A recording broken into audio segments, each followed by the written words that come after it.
Sino ba yung susunod natin dito? Eto na! Eto na mga pre. Eto yung sinasabi ko sa inyo, eh. Si Harry Roque, plastic talaga yan. 'Di ba? Pina-plastic lang talaga yan si, Sara Duterte.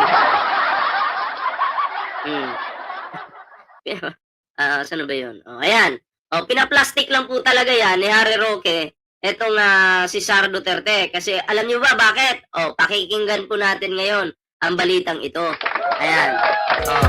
Kasi si Harry Roque po ay walang tiwala dito kay Sara Duterte at alam ni Harry Roque na hindi naman talaga mananalo yan si Sara sa 2028 election.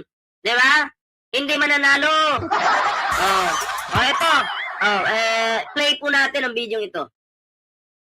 Dahil sa totoo lang po, yung sinasabi na marami na si Inday Sara ang susunod na presidente na sa 2028, sa akin po, malabong mangyari yan. Huwag po tayong magkamali na isipin na palibasa popular at palibasa sa surveys, si Inday Sara ang namumuno sa eleksyon. Kung gagawin ngayon yan, dahil sa totoo lang po, malabong mangyari yan. Dahil sa totoo lang. Narinig yun po yun, no, pre? Malabo po daw mangyari na itong si Sara Duterte ay mananalo po sa 2028 election. 'Di ba? Malabo. Wala na. Unang-una, alam ni Harry Roque na bobo yung kanyang vice president. Bobo. 'Di ba? Bobo. Alam ni Harry Roque yan. Kaya nga lang, no choice na po si Harry Roque kaya na pinagtatanggol si Sara Duterte. No choice na po. Alam niyo bakit? Wala pong tatanggap na kay Harry Roque. Sa pula, hindi siya tanggap. Sa dilaw, hindi siya tanggap. Sa pink, hindi siya tanggap. Sa mga Duterte, 50-50 pa. Yung iba, sinusuka na siya. Saan pa ba lulugar yan? Diba? So, rinig nyo naman, diba? Mga dides, hindi naman kayo bingi, diba? Hindi kayo bingi. Narinig nyo yung sinabi ni Harry Roque. Isa-isahin natin yung kanyang sinasabi. Pero syempre, bago tayo magtuloy-tuloy, ayan, kung bago pa lang dito sa ating YouTube channel, ayan, sa Bengador, sa Ballpoint Man, ayan kalimbangin nyo na po yan, mag-like na po kayo dyan. Ayan. Okay? So, sino ba itong walang, may mga, lahat po ba? Lahat po ba dito, mga sulit to, or baka mamaya may DDS, ha?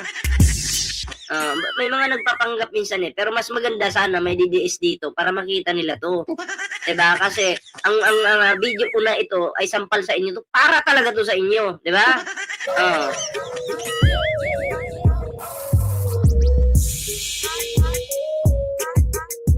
Ayan na, mag-like na po kayo dyan. Ito na, isa-isahin po natin. Dahil sa totoo lang po, yung sinasabi na marami na si Inday Sara ang susunod na presidente na sa 2028, sa akin po, malabong mangyari yan. Alam nyo na, ibig sabihin, malabong mangyari yan na si Sara Duterte ay maging presidente ng mga tanga. Sa tanga, pwede. Pero presidente ng Pilipinas, hindi pwede. Malabong mangyari yan, di ba? Napakalabong mangyari pag ganun. So, ano sa tingin nyo mga pre? Ano sa tingin nyo? Pabor ba kayo sa sinasabi ngayon ni Harry Roque? Pabor po ba kayo o siyempre pag DDS ka, hindi ka pa pabor? Hindi ka pa pabor dyan. Ang sasabihin mo, wala, si Harry Roque, duplikara yan. Diba, yari ka Harry Roque, bakit ka kasi nagsalita ng ganyan? Lalo ka tuloy aawayin ng mga kapwa mo tanga ngayon. Diba? Ng kapwa mo bobong didilis. Tuloy natin.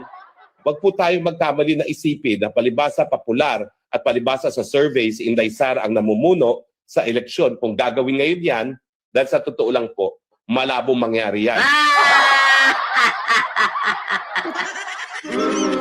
Malabong mangyari. Malabong manalo. 'Di ba? Pero syempre, yung mga vlogger ni Sara Duterte, papaasahin kayo niyan.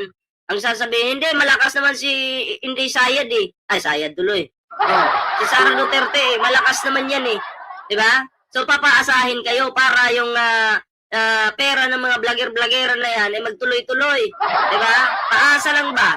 Alam niyo naman yung mga didilis, mahilig magpaasa, 'di ba?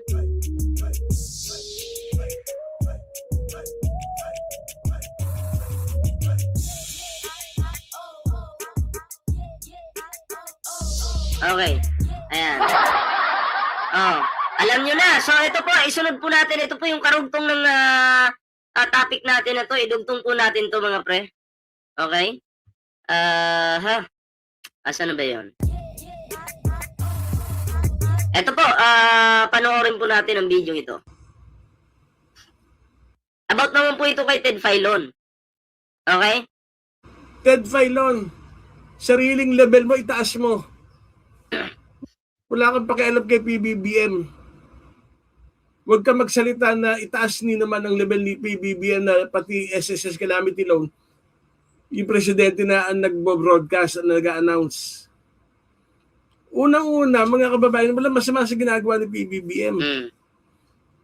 Kasama yung serbisyo ng gobyerno niya. Ted Filon, dyan ka na lang sa trabaho mo, focus ka dyan, wag isa ka pa, inutil ka eh. Di ba? Inutil din po ito si Ted Filon eh. Maganda na nga yung ginagawa ng Pangulo, mali pa rin sa paningin niya. Ano bang gusto mo? Si Inday Sayad, yung makaupo, mas malala. Si PBBM, alam natin, pag upo ni PBBM, okay, bilang presidente, maraming kurakot na nakapaligid sa kanya, kaya nga iniisa-isa tinatanggal isa-isa Pero, hindi naman ganun kadali yun. Diba? Imbis na tulungan mo yung Pangulo, yung bigyan mo ng ano ba, yung papuri. Diba?